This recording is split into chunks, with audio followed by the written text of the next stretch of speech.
Hello students, welcome back to the Endless Gyan. So, today we are going to start our chapter 2nd of class 8th, microorganism, our friend and foe. Microorganism, in this chapter we are going to learn how microorganism can help us and how they are harmful to us. वो कैसे हमारी मदद कर सकते हैं, कैसे वो इतने हार्मफुल होते हैं बहुत ज़्यादा हमारे लिए, उसके बारे में हम इस चैप्टर में समझेंगे।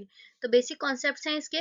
माइक्रो ऑर्गेनिज्म के बारे में समझना, कितने तरह के माइक्रो ऑर्गेनिज्म होते हैं, उनकी क्लासिफिकेशन को समझना, कहाँ पे वो रहते हैं, कितने यूजफुल वो होते हैं, ठीक है ना, और क्या क्या बीमारियां उनसे होती हैं, फूड प्रिजर्वेशन, नाइट्रोजन साइकिल, ये सारी चीजें हम इस चैप्टर में सीखेंगे। तो स्टार्ट करते हैं। What are micro organisms? Micro organisms बहुत ज्यादा छोटे होते हैं। They can only be seen through a microscope. Micro organism हमेशा माइक्रोस्कोप से ही देखे जा सकते हैं, इसलिए उन्हें माइक्रो ऑर्गेनिज्म और माइक्रोब्स कहा जाता है। Next, there are 5 type of microorganism: fungi, bacteria, algae, protozoa, virus. ठीक है, वायरस जो होते हैं, वायरसेस किसी भी एक इंडिविजुअल के अंदर जाके और ज्यादा अपने जैसे और ज्यादा रिप्रोड्यूस करते हैं, तो इसीलिए वायरस थोड़े से डिफरेंट होते हैं बाकी फोर से।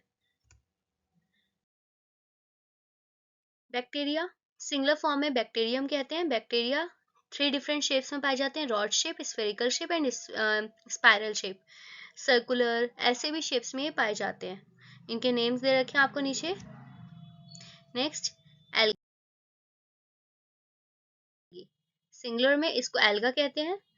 इसके कैरेक्टरिस्टिक्स ये होते हैं, एल्गी जो होता है ये यूकार्टिक ऑर्गेनिज्म होता है, मोस्टली फोटोसिंथेटिक ये होते हैं, मतलब ये फोटोसिंथेसिस करते हैं, मतलब सनलाइट का यूज करके ये अपना खाना खुद बनाते हैं। दे आर ऑलमोस्ट मरीन, ज्यादातर ये पानी में पाए जाते हैं, फ्रेश वाटर में पाए जाते हैं।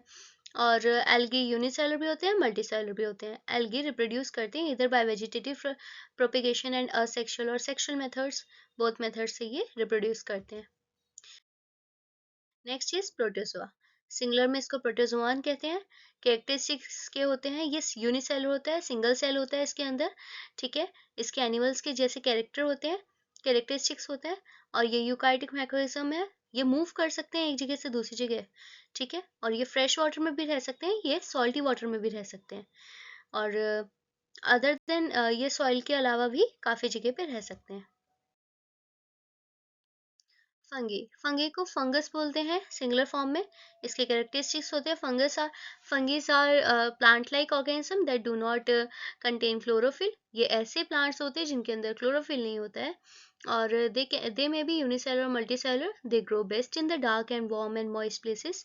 अंधेरे में, गर्म जगहों पे, नमी वाली जगह पे ये जल्दी उगते हैं, ठीक है। 3 टाइप्स ऑफ फंगीज आपको दे रखा है: मशरूम, ईस्ट, मोल्ड्स, ये फंगीज होते हैं।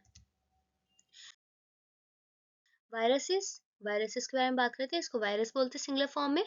और viruses can replicate only by infection a host cell. मैंने बताया ना, किसी की भी बॉडी में जाते हैं और वहां पे अपने जैसे और बहुत सारे वायरस बनाते हैं। जैसे कोरोना वायरस था, हमारी बॉडी में जाता था और बहुत सारे अपने जैसे और वायरसेस बनाता था, जिसकी वजह से हमारी बॉडी को वो अफेक्ट करता था और हमारी बॉडी फाइट नहीं कर पाती थी।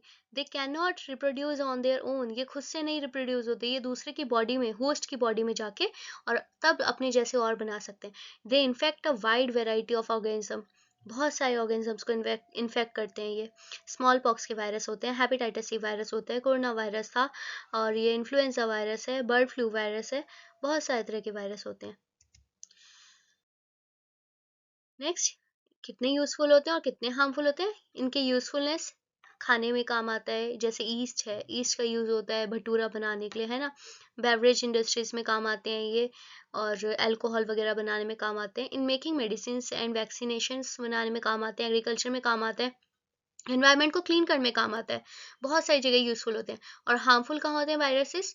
ये मतलब माइक्रो, ह्यूमन को बीमार कर देते हैं, कॉमन कोल्ड जैसे कि टिटनस, फ्लू, ये बीमारियां एनिमल्स को और प्लांट्स को भी बीमार कर देते हैं, उनकी भी डिजीजेज होती हैं। Anthrax, citrus, canker, yellow veins, ठीक है, ये सारी बीमारियां इनको प्लांट्स को भी लग जाती हैं। नेक्स्ट है बेनिफिशियल माइक्रोऑर्गेनिज्म की बात करेंगे सबसे पहले।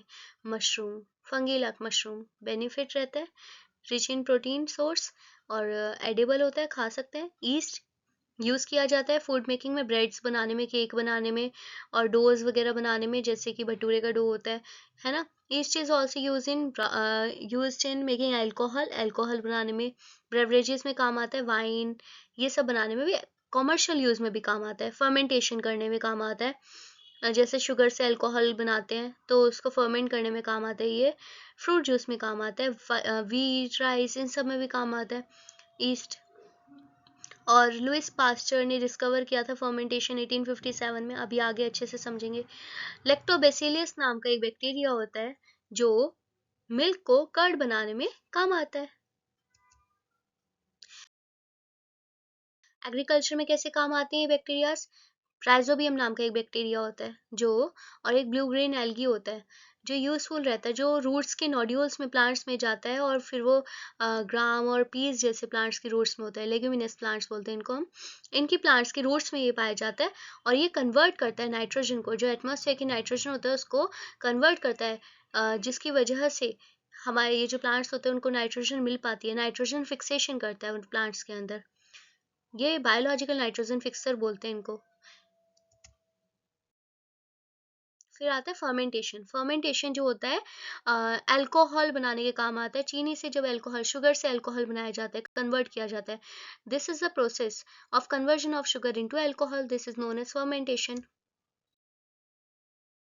इन क्लीनिंग द एनवायरनमेंट, एनवायरनमेंट को क्लीन करने में, जो भी हम जैसे प्लांट्स का वेस्ट होता है, एनिमल्स वेस्ट होता है, उनको डिकम्पोज करने में माइक्रोऑर्गेनिज्म का काम आता है। ये कन्वर्ट करते हैं सिंपल सब्सटेंसेस को, और प्लांट्स का जो वेस्ट होता है उनको कन्वर्ट कर देते हैं। वेस्ट पूरी तरह से ही डिकम्पोज कर देते हैं, एनवायरनमेंट को क्लीन कर देते हैं।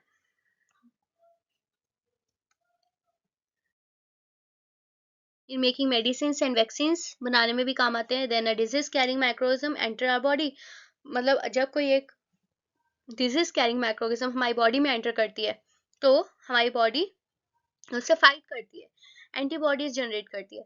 अब वैक्सीन हमारी बॉडी में जब जाती है तो वो और ज़्यादा एंटीबॉडीज, एंटीबायोटिक्स जब हमारी बॉडी में जाते हैं तो वो और ज़्यादा एंटीबॉडीज को जनरेट करता है, जिससे बाकी जो बैड बैक्टीरियाज होते हैं वो मर जाते हैं और जो गुड बैक्टीरियाज होते हैं वो हमारी बॉडी में रहते हैं। ठीक है ना। और ये वैक्सीन वगैरह के थ्रू भी गुड बैक्टीरियाज हमारी बॉडी में डाले जाते हैं, जिसकी वजह से वो हमारी बॉडी में फाइट करने के लिए इम्यूनिटी लाता है। Cholera, tuberculosis, small pox, hepatitis, इन सब की वैक्सीन लगती हैं। नेक्स्ट है making of medicine antibiotics, medicine बनाने में भी काम आता है। जैसे एंटीबायोटिक्स बनते हैं जो मेडिसिन किल करते हैं या स्टॉप कर देते हैं ग्रोथ ऑफ डिजीजेस को, और बैक्टीरियाज जो बैड बैक्टीरियाज होते हैं, स्ट्रेप्टोमाइसिन, टेट्रासाइक्लिन, ये एग्जांपल हैं यहाँ पे दवाइयों के। इन्फेक्शन इन एनिमल्स में भी काफ़ी इन्फेक्शन होते हैं तो उनको भी कंट्रोल कर देता है उनकी एंटीबायोटिक्स जो होती हैं। Next, harmful माइक्रोऑर्गेज्म।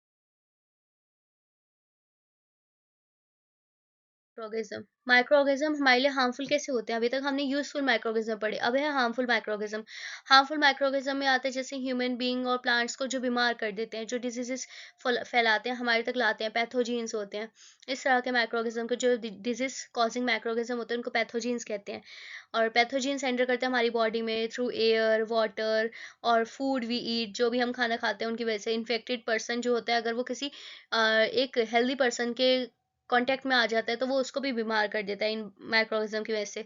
तो ये कम्युनिकेबल डिजीज होती है, जो एक पर्सन दूसरे पर्सन तक कम्युनिकेट कर देता है। जैसे मैं बात कर रही हूँ और मैं हेल्दी हूँ, लेकिन कोई इन्फेक्टेड पर्सन मेरे से बात कर रहा है, तो उसके अंदर से जो बैक्टीरियाज है वो मेरे तक ट्रांसमिट हो सकते हैं। तो मेरे को common cold, chicken pox, tuberculosis ऐसी बीमारियां हो सकती है, कम्युनिकेबल डिजीज होती हैं ये।